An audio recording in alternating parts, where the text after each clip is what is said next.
ओम शांति। आज का प्रातः क्लास है 23 जून 1964।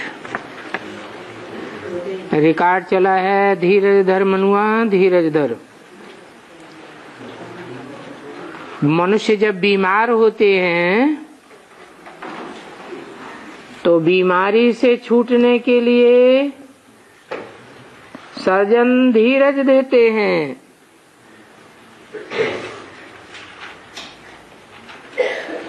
कि धैर्य धारण करो, परंतु वो तो होती है जिस्मानी बीमारी, और अभी तुम बच्चों को तो पता पड़ा है कि ये है रूहानी बीमारी। जन्म जन्मांतर की बीमारी है और रूह को ही रोग लगा हुआ है।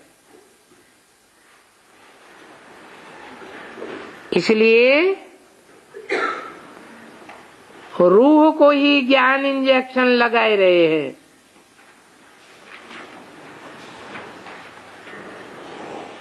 आत्मा को ही ज्ञान इंजेक्शन लगता है।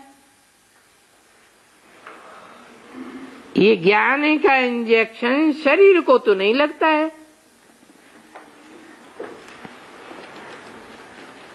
कोई सुई व दवाई आदि भी नहीं है।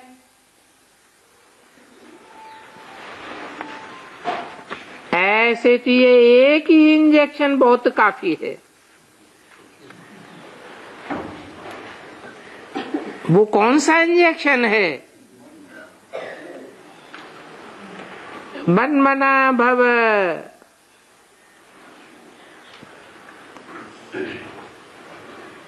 मेरे मन के संकल्प में समा जा, अर्थात अशरीरी भव। ये इंजेक्शन है। देही अभिमानी हो रहने से बच्चों का पवित्रता सुख शांति का वर्षा जमा होता रहेगा। जितना जितना देही अभिमानी बन बाप को याद करते रहेंगे उतना उतना वर्षा जमा होता रहेगा। बच्चे जानते हैं आधा कल्प के दुख दूर करने वाला बाबा आया हुआ है।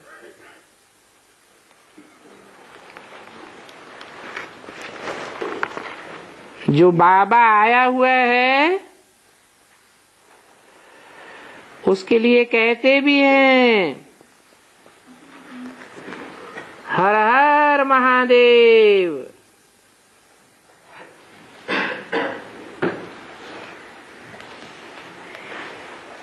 जन्म जन्मांतर के दुखों को हरने वाला है, पापों को हरने वाला है।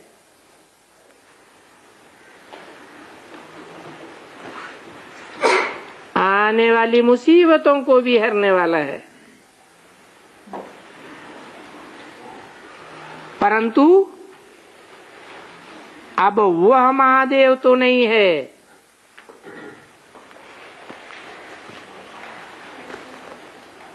कौन है?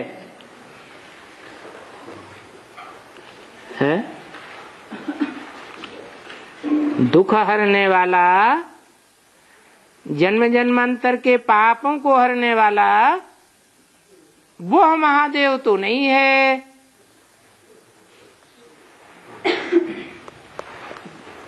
जिसको भक्ति मार्ग में पूजते हैं,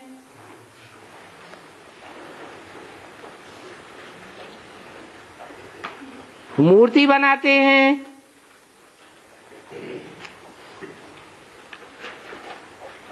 मूर्ति आत्मा की होती है।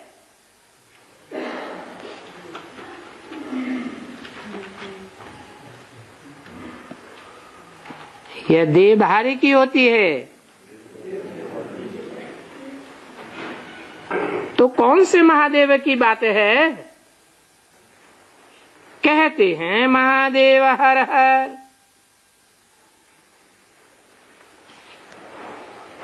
है? अरे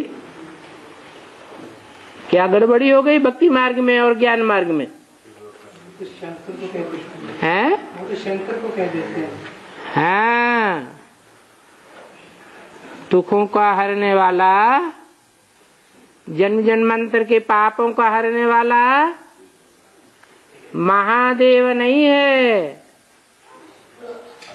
कोई देवता नहीं है। ये तो शिव बाबा है। शिव और शंकर में तो है? अंतर है। शिव की आत्मा अलग और शंकर की आत्मा अलग। शिव का पार्ट अलग और शंकर का पार्ट अलग। तो वो महादेव नहीं है दुख हरने वाला।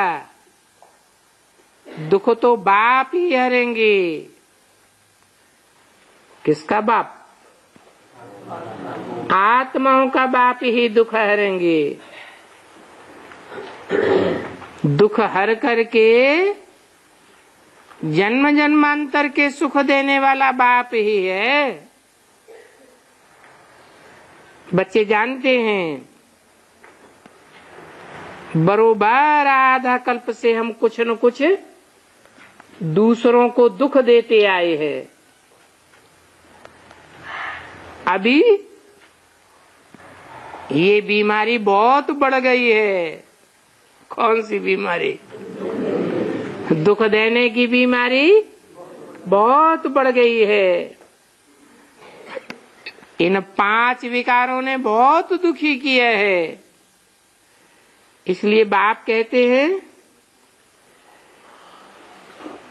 ये जो इस कल्प का खाता है, इस खाते को ठीक करो। व्यापारी लोग 12 मास का खाता माइनस और प्लस का रखते हैं। जो नौकरी वाले होते हैं वो माइनस और प्लस को नहीं जानते हैं।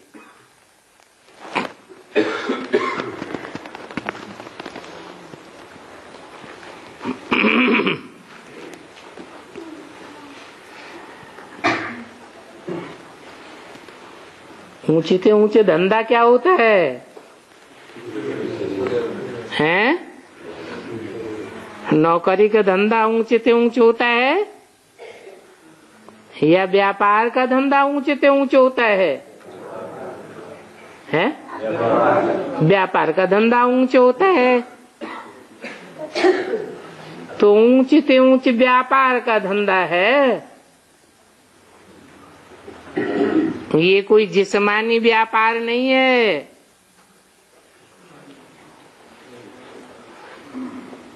और सबसे ऊंचा धंधा होता है व्यापार में भी जवाहरात का।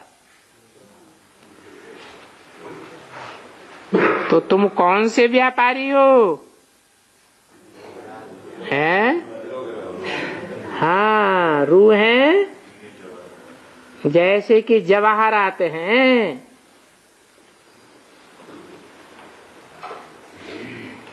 कितने प्रकार की रूहें हैं?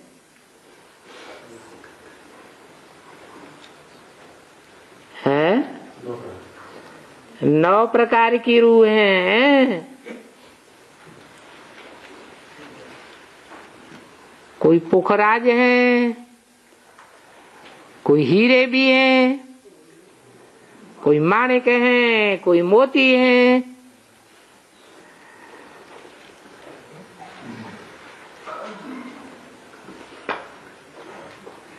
तो तुम जवाहरात का धंधा करते हो।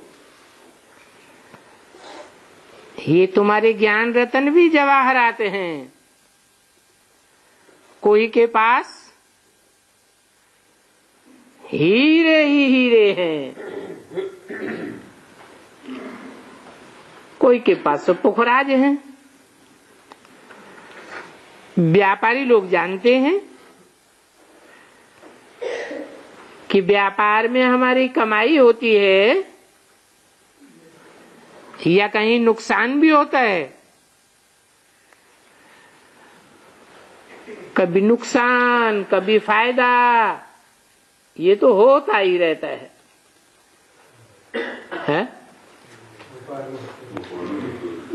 जीवन में जो व्यापारी होते हैं उनका घाटा वाटा तो होता ही रहता है। तो ये वाटा घाटा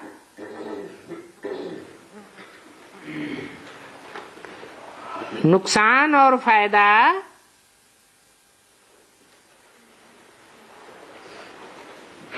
इस जन्म के ऊपर आधारित है या इसमें पूर्व जन्मों का भी कुछ हिसाब किताब है?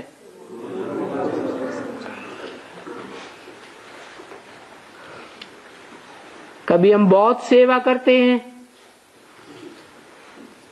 बहुत ज्ञान रत्नों का व्यापार करते हैं, बहुत प्रयास करते हैं, लेकिन निकलता कोई नहीं है। तो ये पूर्व जन्मों का हिसाब किताब है या इसे जन्म का नुकसान है? पूर्व जन्म का हिसाब किताब है। बाप कहते हैं अभी तुम्हारा सारा खाता इस कल्प का माइनस की तरफ चला गया है।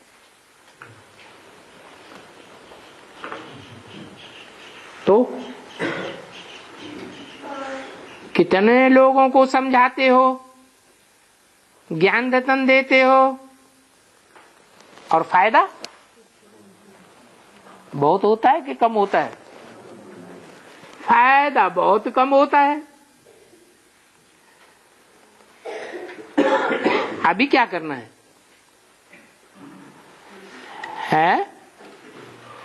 अभी माइनस को प्लस में बदलना है। माइनस की तरफ क्यों गया है?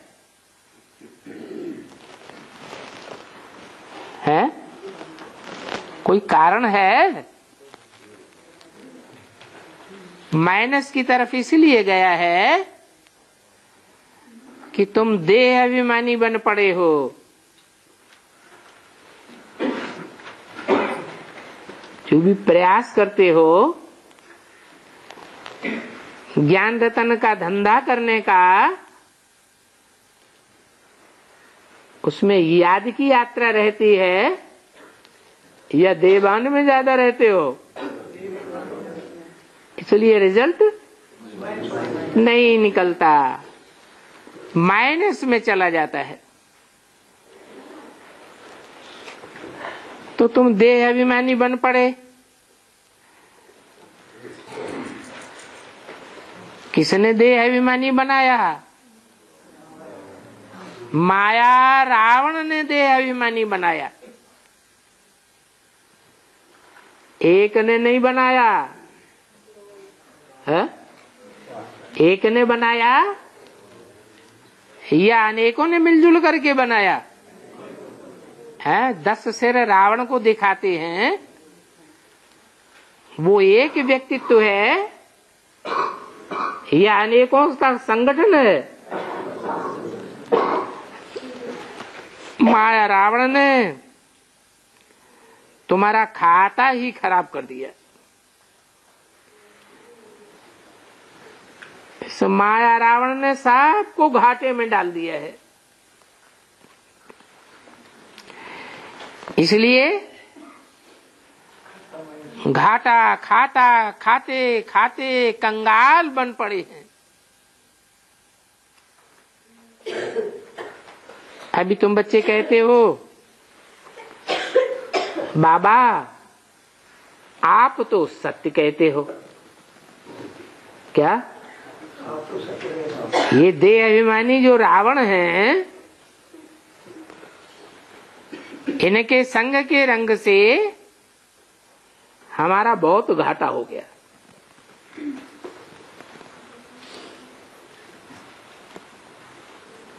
कोई धंधा करते हैं, पार्टनर बनाते हैं कि नहीं? जिसको पार्टनर बनाते हैं उसका संग तो करना पड़ता है। तो कोई कोई पार्टनर बड़े चालाक होते हैं, बजाय फायदा आधा आधा करने के घाटा ही घाटा दिलवाए देते हैं। तो वो घाटा खाते खाते हम बिल्कुल कंगाल बन पड़े हैं। तो तुम बच्चे कहते हो बाबा आप तो बहुत सत्य कहते हो। बरोबर, इस माया रावण ने हमको बहुत घाटा डाला है। घाटा होते होते अब हम सब कौड़ी तुल्य तुच्छ बन पड़े हैं। क्या? कौन कौन बन पड़े हैं? हम सब कौन हैं? है? आत्मा है। कौड़ी तुल्य बन पड़े। आत्मा कौड़ी तुल्य कैसे? आत्मा तो अच्छी चीज है कि कौड़ी तुल्य है? हैं? आत्मा तो हीरे तुल्य। फिर ये क्यों कहा आत्मा कौड़ी तुल्य बन पड़े? क्योंकि सुबह से शाम तक कौड़ी ज्यादा याद आती है, आत्मिक स्थिति कम रहती है। तो कितने तुच्छ बन पड़े। कुबेर जैसे खजानी थे।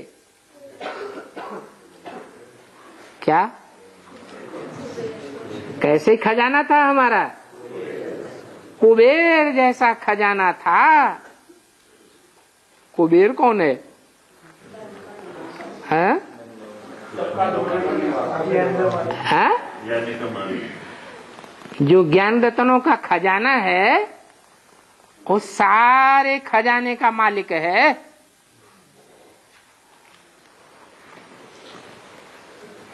हम कुबेर जैसे थे। अभी सत्य बाप हमको नर से नारायण बनने की मत दे रहे हैं। जिस श्रीमत से हम श्रेष्ठ बनेंगे और उस श्रीमत से हमारा आधा कल्प का जमा हो जाएगा। और ये ऐसा खाता हमारा एक ही बार होता है। अभी बाप कहते हैं इसलिए अच्छी रीति खाता जमा करना है। श्रेष्ठ ते श्रेष्ठ पद पाना है तो देही अभिमानी बन बाप को याद करो। आत्मा ही पतित बनती है। इसलिए आत्मा को ही पाप आत्मा, पुण्य आत्मा, महात्मा कहा जाता है। पाप शरीर तो नहीं कहा जाता है। और पाप आत्मा बनाती है माया रावण। बाप को याद ही नहीं करते हैं तो पुण्यात्मा कैसे बने?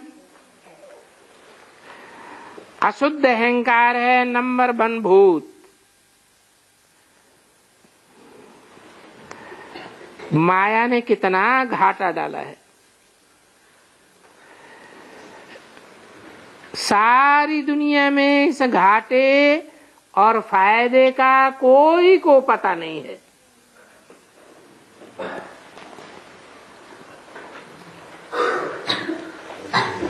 ये फायदा और घाटा तो बाप ही आकर के बतलाते हैं।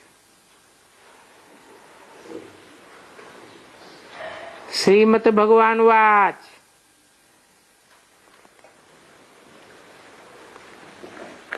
ये बातें बताने वाला एक ही बाप है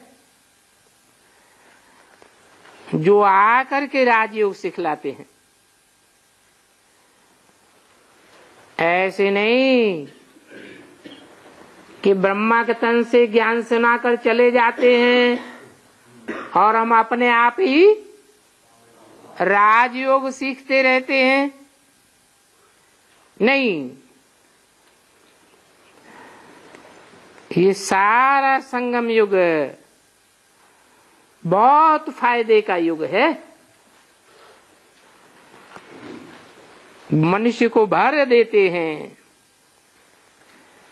सिर्फ एक बात में निश्चय रहे और बाप को याद करते रहो, बस।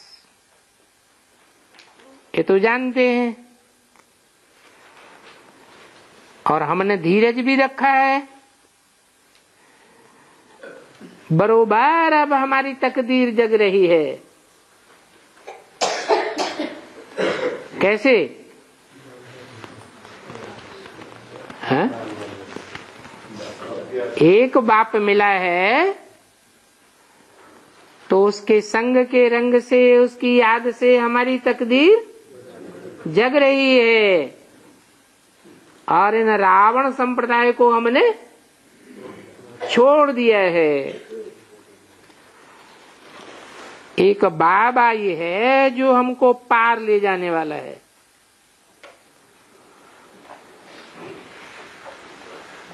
औरों की नवैया का सहारा लिया तो डूब जाने की संभावना है। कहते भी हैं एक बाप दूसरा न कोई।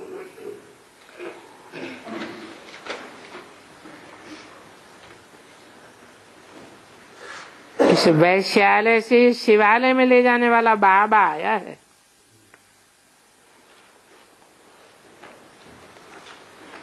तो तुम्हारी नवैया का खिवैया तो एक ही है। कौन सी नवैया? ये शरीर रूपी नवैया जो विषय वैतरणी नदी में कहो, विषय सागर में कहो पड़ी हुई है या मझधार में पड़ी हुई है, उसको पार ले जाने वाला। कहाँ पार माने? कहाँ है?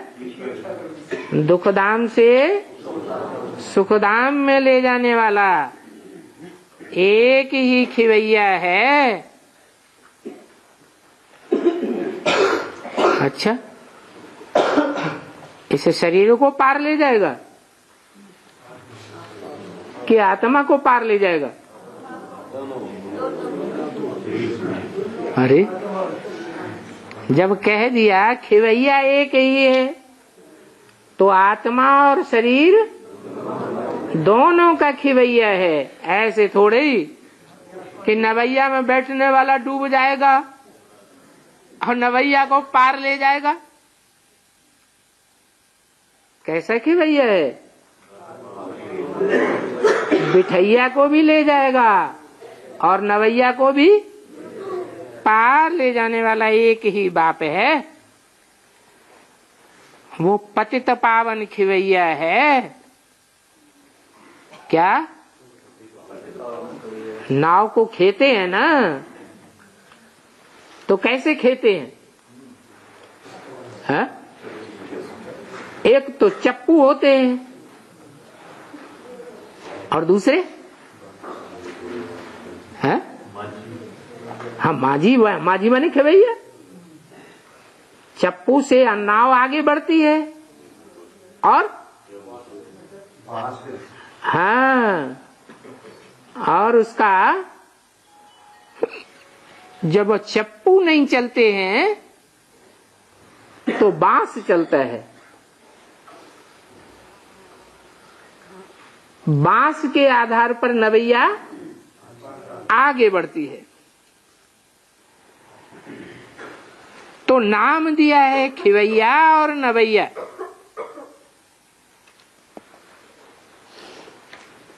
उन माझियों में भी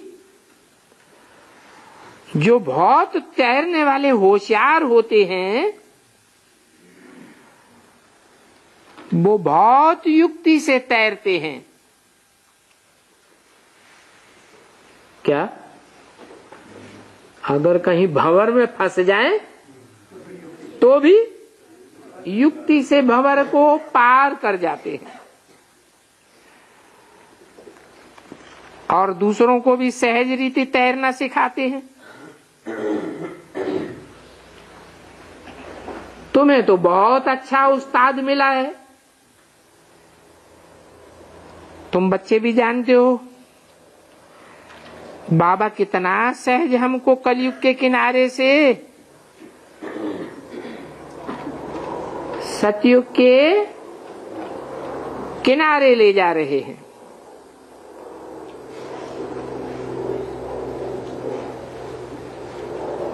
तरीका क्या है? बुद्धियों कहो, याद कहो।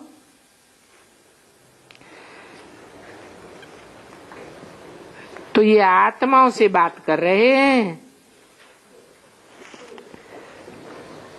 बाप ही आए हैं आत्माओं की ज्योति जगाने।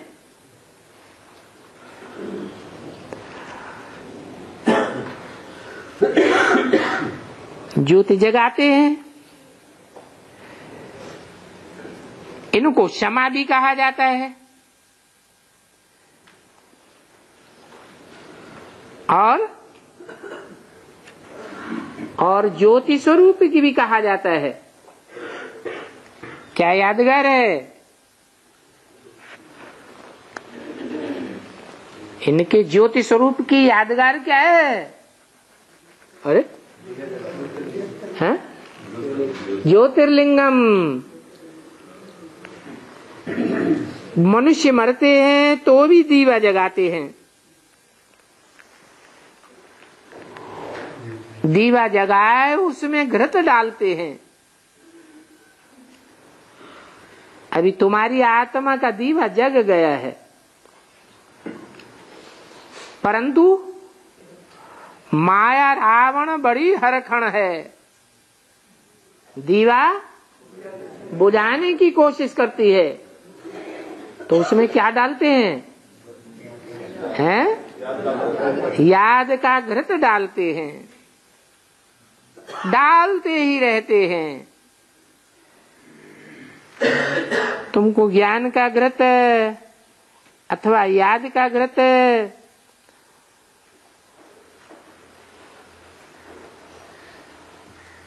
आधा कल्प से लेकर के कहां से भी नहीं मिला है। इसके कारण तुम्हारे दीवे बुझे हुए हैं,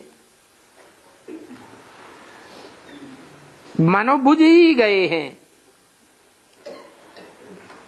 बाकी थोड़ा जाकर के रहा है। इस समय है घोर अंधियारा। दीवा अच्छी तरह जलता है तो सोझरा ज्यादा होता है और उसमें घृत कम हो जाता है। बत्ती ही जलने लगती है तो अंधियारा होने लगता है। सतयुग में होता है घोर सोझरा। कारण क्या हुआ? आत्मा का दीवा अच्छी तरह जग जाता है, उसमें ज्ञान घृत और अव्यभिचारी आत्मिक स्मृति का घृत अच्छी तरह भर जाता है। तो सतयुग में घोर सोझरा हो जाता है। अभी फिर से तुम आत्माओं के दीपक जग रहे हैं और साथ साथ ज्ञान का तीसरा नेत्र भी तुमको मिल रहा है। पत्रों में भी बाप लिखते हैं, मीठे मीठे सिकील लाडले बच्चे, क्योंकि बाप बहुत मीठा है ना। तुमको तो प्रैक्टिकल में टेस्ट आती है कि बाप कितना मीठा है। ये प्रैक्टिकल में टेस्ट कैसे होती है? क्या चाटते हो? हैं? तुम प्रैक्टिकल में जैसे तुम शरीरधारी हो, वैसे बाप भी शरीर धारण करके आया हुआ है और तुमको बहुत मीठा मीठा ज्ञान सुनाते हैं, बहुत मीठी मीठी दृष्टि देते हैं। कितना प्यारा है। कहते हैं मैं तुमको कैसे ले जाऊंगा? नैनों पर बिठा कर ले जाऊंगा। सारी दुनिया हाय हाय करके शरीर छोड़ेगी और तुमको नैनों पर बिठा कर ले जाऊंगा। 23/6/64 की वाणी का दूसरा पेज। तो ले भी जाते हैं और हमको गुलगुल बना के ले जाते हैं। तो हमको भी कितना मीठा बनाते हैं ये भी तुम जानते हो। हम ही पहले कितने मीठे और कितने प्यारे थे, फिर हम ही पूज्य से पुजारी बने तो खुद को पूजते रहे।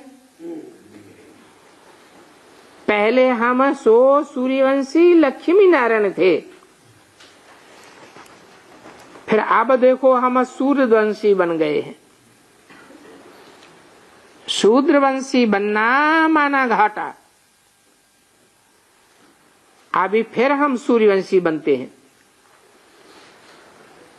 सूर्यवंशी बनना अर्थात फायदे ही फायदे में जाते हैं।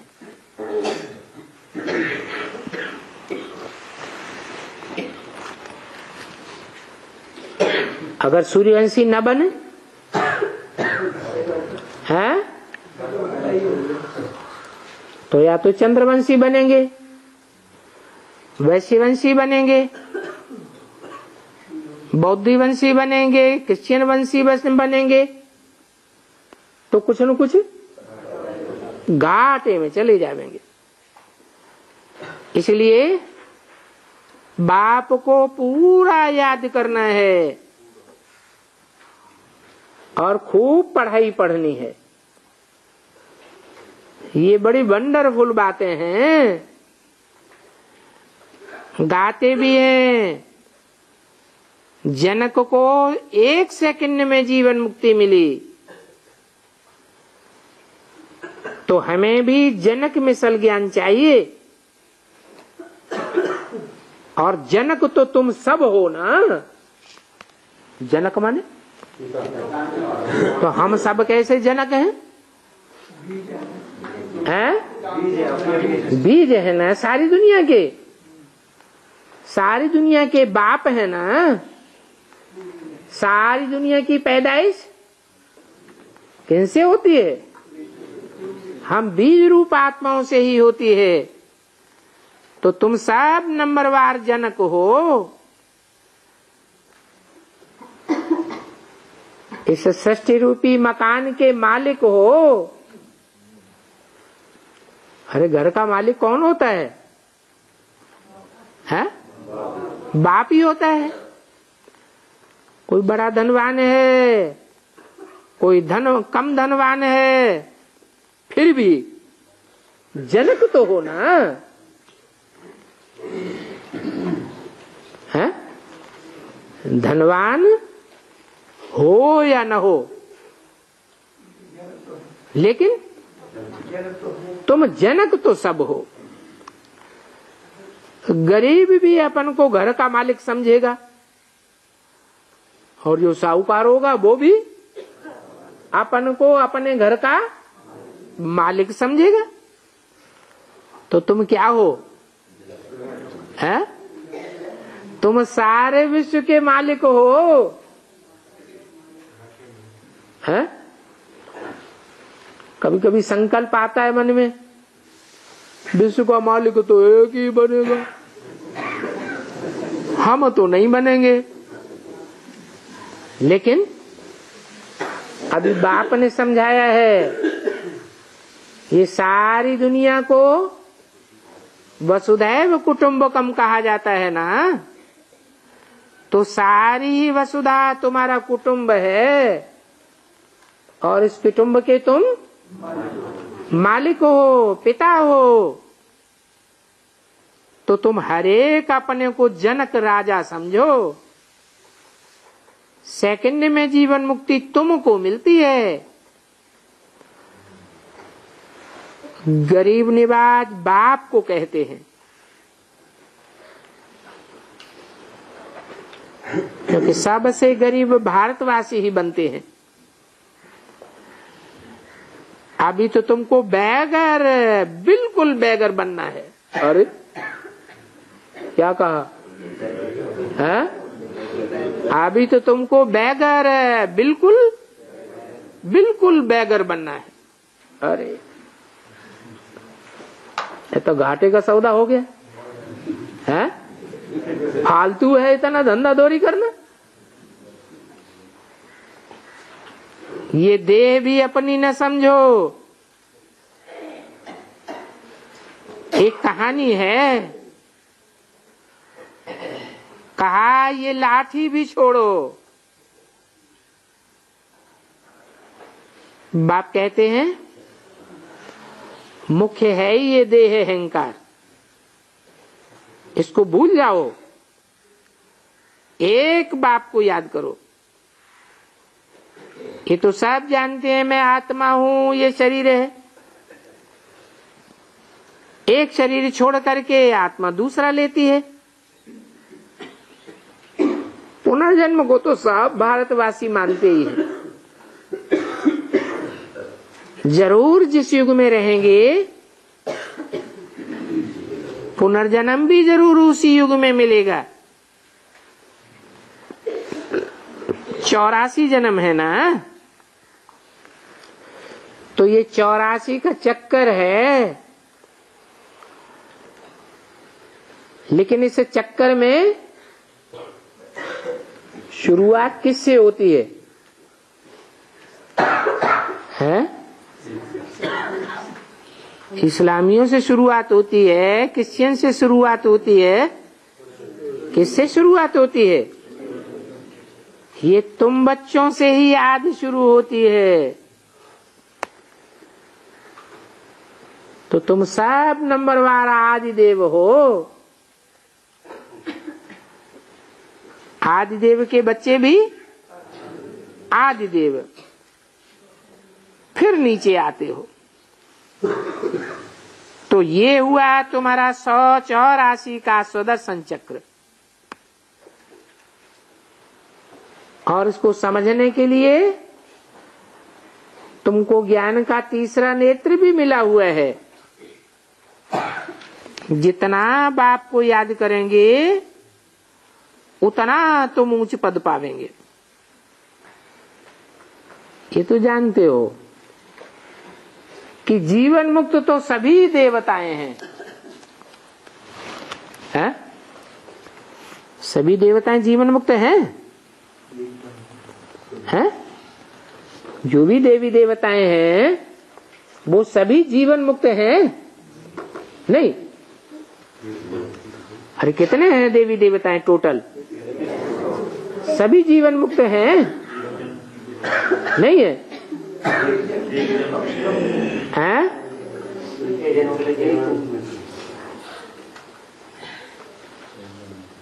जो भी देवी देवताएं हैं जिनको देवी देवता कहा जाता है वो कितने जन्म लेते हैं? पूरे 84 जन्म लेने वालों को देवी देवता कहा जाता है। बाकी कम जन्म लेने वालों को देवी देवता नहीं कहा जाता है। क्यों?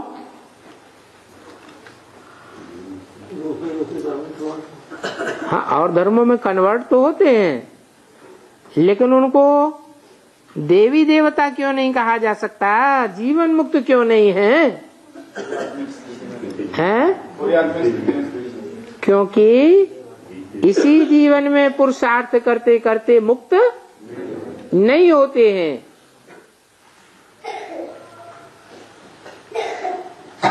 आत्मा देह अभिमान के बंधन में ही रह जाती है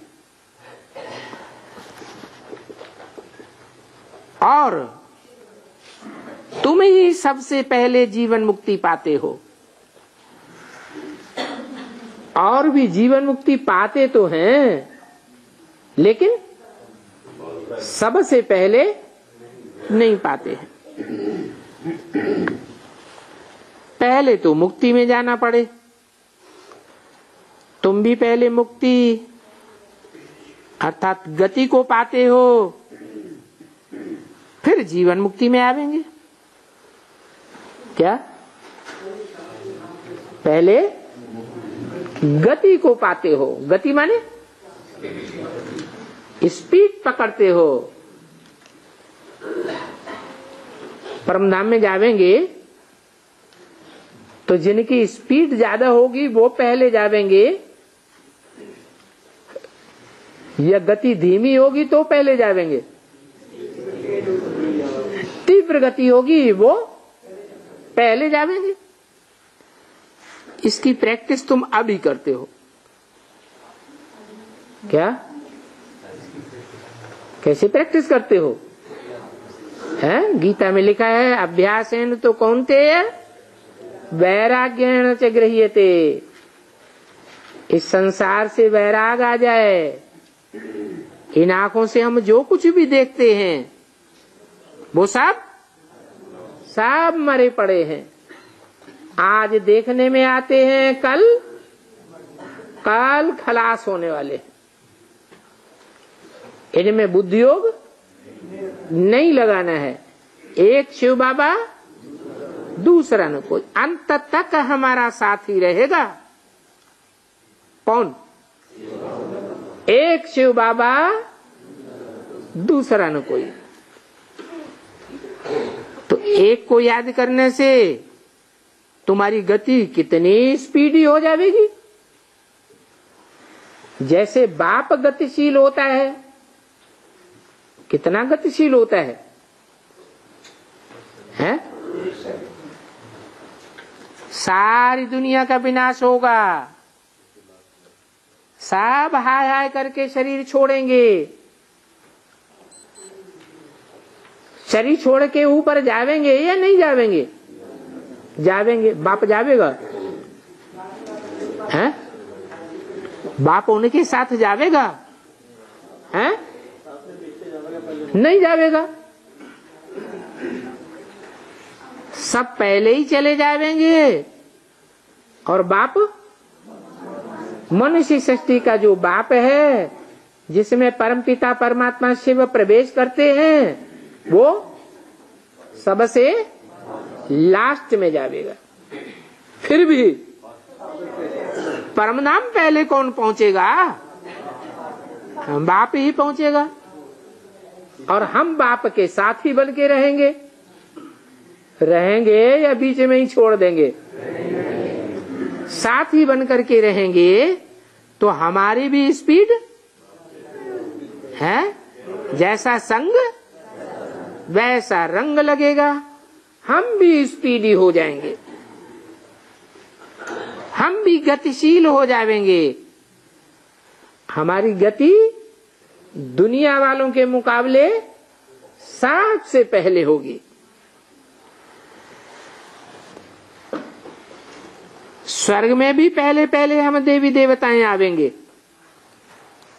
ये भी नियम है क्या कि जो पहले पहले गतिवान होकर के पहले जावेंगे परमधाम में, बाप के घर में, वो पहले पहले सुखधाम में आवेंगे। दुनिया में भी क्या होता है?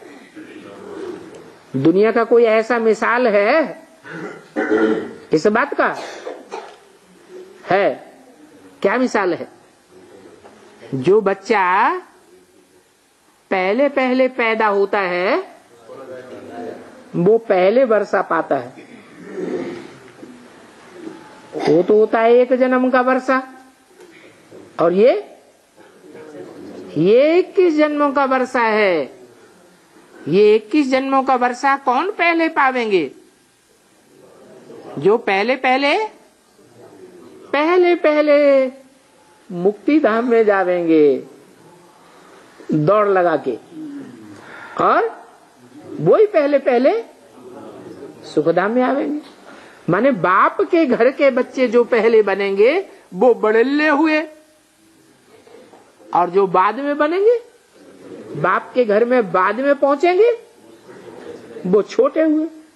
छोटों को वर्षा पहले मिलेगा कि बड़ों को पहले मिलेगा? जो बड़े होंगे उनको पहले वर्षा मिलेगा, जो छोटे होंगे उनको बाद में मिलेगा। तो स्वर्ग में भी पहले हम ही देवी देवताएं आवेंगे। जो देवी देवता धर्म अब प्रायः लोप हो गया है। क्या? पूरा लोप नहीं हुआ है, अभी भी कुछ न कुछ है। भारत में अभी भी ऐसे परिवार हैं, 60 70 के संयुक्त परिवार हैं, सतयुग की यादगार हैं, जिनका एक ही मुखिया होता है। मजाल के कोई एक भी सदस्य उस मुखिया की मत से विपरीत चला जाए, एक राज्य, पूरे परिवार का एक धर्म, एक कुल, एक मत, ऐसे नहीं आज के परिवारों की तरह। बच्चा जनता पार्टी में जा रहा है तो बच्ची कांग्रेस पार्टी में वोट दे रही है, पत्नी बहुजन समाजवादी पार्टी को फॉलो कर रही है। सबकी अलग अलग मत हो जाती है।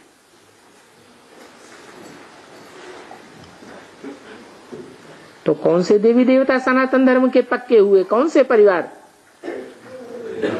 जो संगठित परिवार हैं, जो भारत में आज भी कहीं कहीं विरले देखे जाते हैं, वो देवी देवता सनातन धर्म के फिर भी कहेंगे पक्के हैं। भला कलयुगी दुनिया में हैं, फिर भी कलयुगी दुनिया में उनके परिवार में जैसे कि स्वर्ग लगा पड़ा है। मजाल जो भाइयों में कोई प्यार की कमी हो जाए, विचार का अंश भी देखने को नहीं मिलेगा। ऐसे परिवार भी हैं। तो बताया कि वो देवी देवता धर्म अभी प्रायः लोप है, पूरा लोप नहीं है। अभी बाप आशीर्वाद करते हैं, मीठे मीठे बच्चे क्या आशीर्वाद करते हैं? सबसे बड़ा आशीर्वाद क्या होगा? है? और मनमना भाव तो ये एक जन्म का हुआ।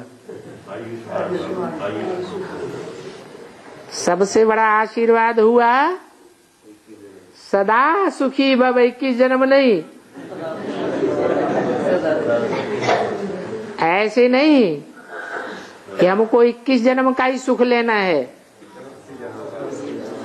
हमको तो भले कलयुग भी आ जाए तो भी, कलयुग में भी हम ऐसे परिवार में रहें जहाँ संगठित परिवार हो, जहाँ सब सुखी हों, आपस में कोई भी विद्वेष न हो। क्या ऐसा नहीं हो सकता है? इसलिए मुरली में बोला है कि और धर्म वालों का आधा सुख और आधा दुख होता है, और तुम बच्चों का कम से कम 3/4 हिस्सा, पौना हिस्सा सुख और चौथाई हिस्सा दुख होता है। उसमें भी जो ज्यादा तीखे पुरुषार्थी बच्चे होंगे, बहुत याद करने वाले होंगे, बहुत सेवाधारी होंगे, वो 3/4 से भी जास्ती सुख भोगने वाले हो सकते हैं। इसलिए बोला कोई कोई आत्माएं 82-83 जन्म भी सुख में रहते हैं। वो कौन होंगे, कितने होंगे? 8 ऐसे हैं जो सारा कल्प आदि से लेकर के और अंतिम 83-84वें जन्म तक भी बाप के संग के रंग में रंगे रहते हैं, सहयोगी बन करके रहते हैं। और जितना बाप सुखी होता है उसी समान वो बच्चे भी सुख का उपभोग करते हैं। सिर्फ अंतिम जन्म में जाकर माया उनको नीचे गिरा देती। तो आशीर्वाद करते हैं, क्या आशीर्वाद? बच्चे सदा सुखी भव, सदा शांत भव, सदा पवित्र भव, चिरंजीवी भव, बहुत बहुत जन्म जियो, तुम्हारी अकाले मौत न हो। आशीर्वाद तो बाप से ही मिलती है, परंतु फिर हर एक को अपना अपना पुरुषार्थ भी करना है कि हम चिरंजीवी कैसे बने। बाप को याद करने से ही तुम चिरंजीवी बन रहे हो। क्या नियम है? लंबी उम्र हमारी हो, जन्म जन्मांतर, उसके लिए क्या नियम है? हाँ, जो यहाँ जितने बड़े योगी होंगे उतनी लंबी उनकी आयु होगी। इसी जन्म में भी जो बहुत याद करेंगे तो उनकी आयु भी इसी जन्म में बहुत लंबी हो जाएगी। कितनी लंबी हो जाएगी? 150 वर्ष तो सतयुग की एवरेज एज है। संगम युग उससे आगे जाएगा या नीचे रहेगा? आगे होना चाहिए। एवरेज एज का मतलब ही होता है कि सतयुग के अंत में 150 से कम भी हो सकती है और सतयुग के आदि में 150 से ज्यादा भी हो सकती है। और तुम तो हो ही संगम युग में परमात्मा बाप से डायरेक्ट प्रैक्टिकल प्राप्ति करने वाले, तो चिरंजीवी बन रहे हो। यह आशीर्वाद तुमको बाप देते हैं। ब्राह्मण लोग भी कहते हैं आयुष्मान भव, है? वो ब्राह्मण भी छोटे बड़े होते हैं कि नहीं है? छोटे बड़े होते हैं नंबरवार, कोई किसी कुरी के, कोई किस कुरी के। ब्राह्मणों की नौकरियां होती है ना, उन कुरियों में भी कोई अच्छे पुरुषार्थी, कोई डम्ब पुरुषार्थी। और यहाँ तो तुमको कौन सा ब्राह्मण आशीर्वाद दे रहा है? हैं? हाँ, चोटी का ब्राह्मण। चोटी का ब्राह्मण क्यों कहा? क्योंकि पहले पहले बाप जिसमें प्रवेश करते हैं वो है पहला ब्राह्मण। पहला ब्राह्मण सो पहला देवता, सो पहला चंद्रवंशी, सो पहला वैश्य, सो पहला शूद्र। बाप भी कहते हैं अभी तुम सदा जीते रहो। तुम भी समझते हो अभी हम चिरंजीवी बन रहे हैं। आधा कल्प के लिए हमको कब खाल नहीं खावेगा? क्या? आधा कल्प के लिए हमको काल कब नहीं खावेगा? हमारे अकाले मौत होगी नहीं। हम स्वेच्छा से शरीर छोड़ेंगे। सतयुग में मरने का नाम ही नहीं होता है, हैं? यहाँ नाम होता है क्या? मर गए। सतयुग में नाम क्यों नहीं होता है? हैं? वहां अपन को आत्मा समझते हैं, आत्मा की कभी मृत्यु होती नहीं है। और यहाँ तो आत्मा समझते ही नहीं है। क्या समझते हैं? देह समझते हैं। तो देह की मृत्यु होती है तो क्या कहने में आता है? मर गया। तो यहाँ तो मनुष्य मरने से डरते हैं, हैं? हाँ, और वहां आत्मा समझते हैं तो मरने की एक तो बात ही नहीं, और दूसरे शरीर तो भले वहां छोड़ते हैं, लेकिन डर नाम की कोई चीज नहीं। तुम तो पुरुषार्थ कर रहे हो अभी मरने के लिए, हैं? ये क्या बात हुई? हम मरने के लिए पुरुषार्थ कर रहे हैं? हाँ, देह भान छोड़ना माना मरना। अगर हमारा देह भान छूट जाता है तो जैसे कि हम इस दुनिया में जीते जी मर गए। बल शरीर रहेगा लेकिन आत्मा देह भान से परे हो जाएगी। शरीर छोड़ करके हम अपने बाप के पास जावेंगे। शरीर छोड़ के जावेंगे, हाँ, देह भान छोड़ के हम बाप के पास जाए। ऐसे नहीं हमारी देह खलास हो जाएगी। खलास हो जाएगी, हमारी तो देह भी रहेगी और आत्मा तो है ही अविनाशी। हमको ये अनुभव नहीं होगा कि हम शरीर से मर गए।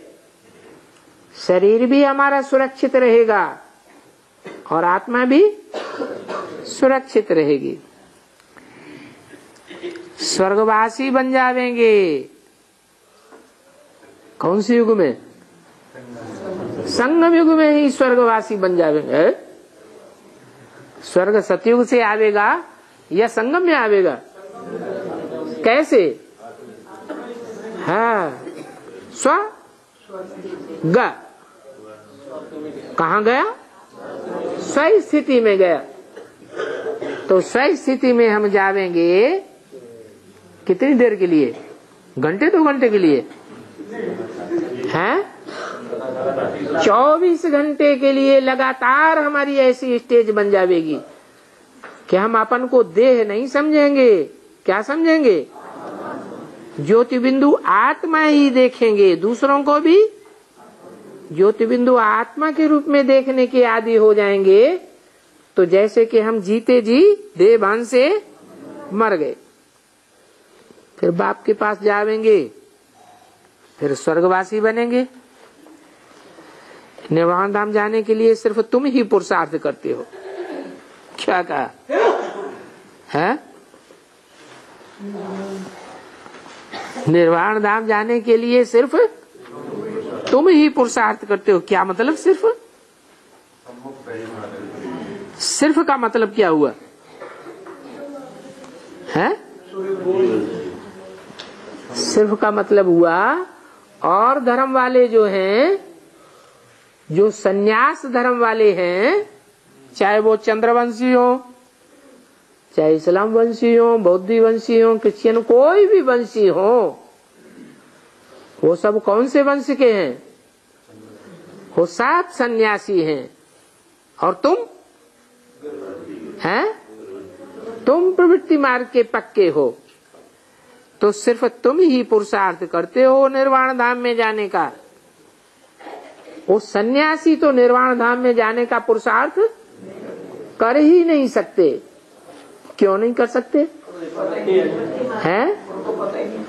हाँ, क्योंकि उन्हें तो निर्वाण धाम का पता ही नहीं है।